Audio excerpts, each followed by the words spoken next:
Hello বন্ধুরা, village cooking with blogging চ্যানেলে আপনাদের সবাইকে আবারও একবার ওয়েলকাম জানাচ্ছি আরও একটি নতুন রেসিপি দেখার জন্য। যেহেতু শীত পড়ে গেছে তাই সন্ধ্যাবেলা কিছু স্ন্যাক্সের রেসিপি হলে ভালোই লাগে। তো এটা আজকে আমি বাপের বাড়ি আছি, সেই জন্য ভাবলাম যে ছোট্ট করে একটা ভিডিও শুরু করা যাক। তো বাপের বাড়ির নিজেদের ক্ষেতের ধনিয়া শাক তুলে এনেছে। এবারে এই ধনিয়া শাকগুলো ধুয়ে তারপর বাজারে নিয়ে যাওয়া হবে। তো কথা না বাড়িয়ে চলুন, ধনিয়া চপ করার জন্য আমরা এখানে 3 আটি মতো ধনিয়া শাক নিয়ে নিলাম। এবারে এই ধনিয়া শাকগুলো ভালো মতো ধুয়ে নেব। আর আজকে আমার সঙ্গে আছে আমার ভাইয়ের বউ, অর্থাৎ আমার ভাবি। আমি ভিডিও করছি আর সে ধনিয়া শাকগুলো ধুয়ে নিচ্ছে। তো চপটা আজকে ওই বানাবে। তো কেমনভাবে ও ধনিয়া শাকের চপ বানায় আপনাদের সঙ্গে সেটাই শেয়ার করব। তো স্কিপ না করে ভিডিওটি প্রথম থেকে শেষ পর্যন্ত দেখতে থাকুন। আশা করছি আপনাদের ভালো লাগবে। যদি ভালো লাগে একটা লাইক দেওয়ার অনুরোধ রইল। ভিডিওটি বেশি বেশি করে শেয়ার করবেন। আর এরকম আরও নিত্য নতুন সহজ সহজ রেসিপি পেতে চ্যানেলটা সাবস্ক্রাইব করে নিয়মিত পাশে থাকবেন। তো কথায় কথায় এদিকে আমাদের ধনিয়া শাকগুলো ধুয়ে নেওয়া হয়ে গেছে। যেহেতু ক্ষেতের টাটকা ধনিয়া শাক, গোড়ায় প্রচুর পরিমাণে মাটি থাকে, ভালো মতো আমরা ধুয়ে নিয়েছি। এবারে একটা প্লেটের মধ্যে নিয়ে নিচ্ছি বেসন। আমাদের পরিমাণ অনুযায়ী আমরা বেসনটা নিয়ে নিলাম। আপনাদের পরিমাণ অনুযায়ী বেসনটা কমিয়ে বা বাড়িয়ে নিয়ে নেবেন।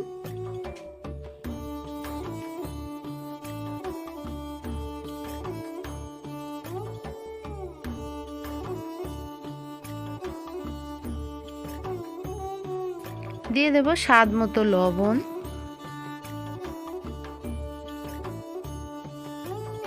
তারপর এখানে দিয়ে দেব হাফ চা চামচের মতো গরম মশলা গুঁড়ো।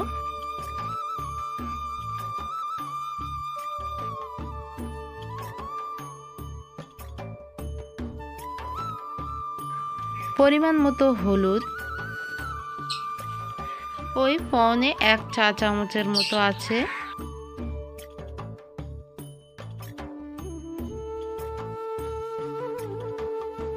ঝালের জন্য দিয়ে দিচ্ছি লঙ্কা গুঁড়ো।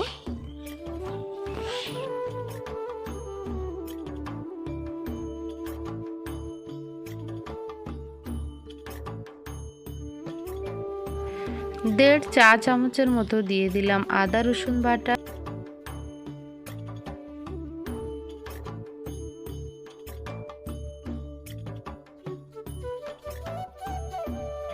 হাফ চা চামচ দিয়ে দিচ্ছি ধনিয়া গুঁড়ো।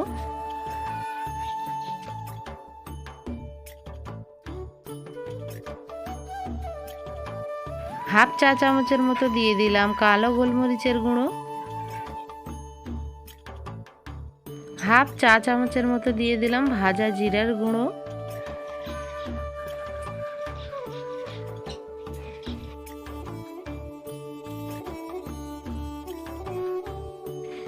দিয়ে দিলাম 2 চা চামচ ময়দা। এখানে আপনারা কিন্তু কর্নফ্লাওয়ারও ব্যবহার করতে পারেন অথবা চালের গুঁড়োও ব্যবহার করতে পারেন। কর্নফ্লাওয়ার অথবা চালের গুঁড়ো অথবা ময়দা দিলে কি হয়, যে কোনো চপ অনেকটাই মুচমুচে। সব কিছু দেওয়া হয়ে গেছে। এবারে একত্রে সব কিছু প্রথমে হাত দিয়ে মিশিয়ে নেবে। তারপর অল্প অল্প পানি দিয়ে একটা ব্যাটার তৈরি করে নেবে। ব্যাটারটা খুব একটা ঘনও হবে না অথবা পাতলাও হবে না, মাঝামাঝি করতে হবে।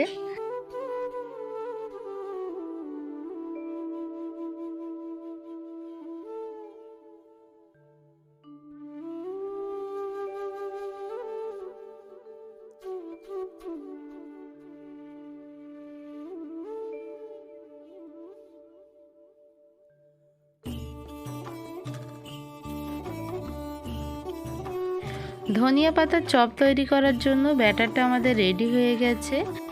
আর এই যে পুচকুটা দেখতে পাচ্ছেন, এটা আমার ছোট বোনের ছেলে। তো আমরা 2 বোন, আমি বড় আর সে ছোট। ছোট বোনের ছোট ছেলে, তো সে খুবই বদমাইশি করছে। তো ব্যাটারটা আমাদের রেডি হয়ে গেছে। এবারে আমরা ধনিয়া পাতার চপগুলো ভেজে নেব। তো ভিডিওটি দেখতে থাকুন, কোথাও কিন্তু যাবেন না।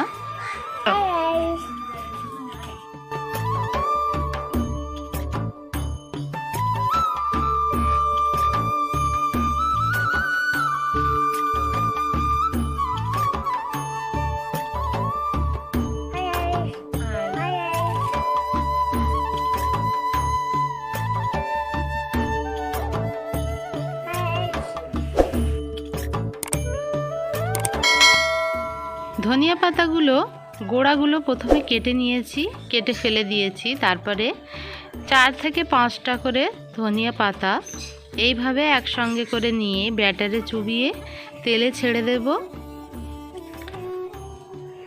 তেলটা ভালো মতো গরম হয়ে গেছে। এবারে একে একে ধনিয়া পাতা চপগুলো আমরা দিয়ে ভালো মতো ভেজে নেব। তো কি বলবো আপনাদেরকে, ধনিয়া পাতা চপগুলো এতটা মজার হয়েছিল। আর যেহেতু এগুলো মুখরোচক খাবার, ভেজে যে আমি একটু ভালো করে ভিডিও করব সে সময়ও দিইনি। এদিকে আমার ভাইয়ের বউ অর্থাৎ আমার ভাবি ভাজছে, আর অপর পাশে সব খাওয়া হয়ে যাচ্ছে। ঠিকঠাক করে লাস্টে ভিডিও করা হয়নি।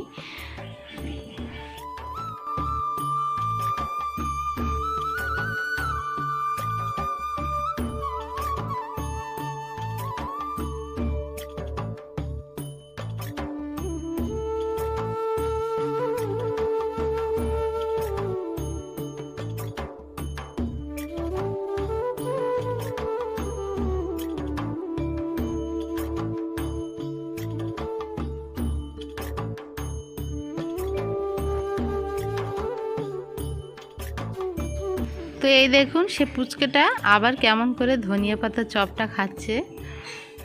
এক গাল করে মুড়ি নিচ্ছে আর এক কামড় করে চপ নিচ্ছে। সে শুধু বলছে ইয়াম্মি ইয়াম্মি। তো বন্ধুরা, আমার আজকের এই ধনিয়া পাতার চপের রেসিপিটি বা পুরো ভিডিওটা কেমন লাগলো সুন্দর একটা কমেন্ট করে জানাতে একদমই ভুলবেন না। প্লিজ প্লিজ আপনাদের কাছে অনুরোধ থাকলো, ভিডিওটি দেখার আগে একটা লাইক দিয়ে ভিডিওটি দেখা শুরু করুন।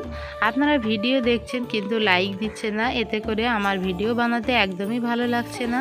ভিডিওটি ভালো লাগলে বেশি বেশি করে বন্ধু বান্ধবদের মাঝে শেয়ার করবেন। এরকম আরও নিত্য নতুন সহজ সহজ রেসিপি পেতে ভিলেজ কুকিং উইথ ব্লগিং চ্যানেলটা সাবস্ক্রাইব করে নিয়মিত পাশে থাকবেন। আজকের মতো এখানেই বিদায় নিচ্ছি। দেখা হচ্ছে আবারও পরবর্তী নতুন কোনো রেসিপির সঙ্গে। সে পর্যন্ত সবাই খুব খুব ভালো থাকবেন। এতক্ষণ ভিলেজ কুকিং উইথ ব্লগিং চ্যানেলের সঙ্গে থাকার জন্য আপনাদের সবাইকে অসংখ্য ধন্যবাদ।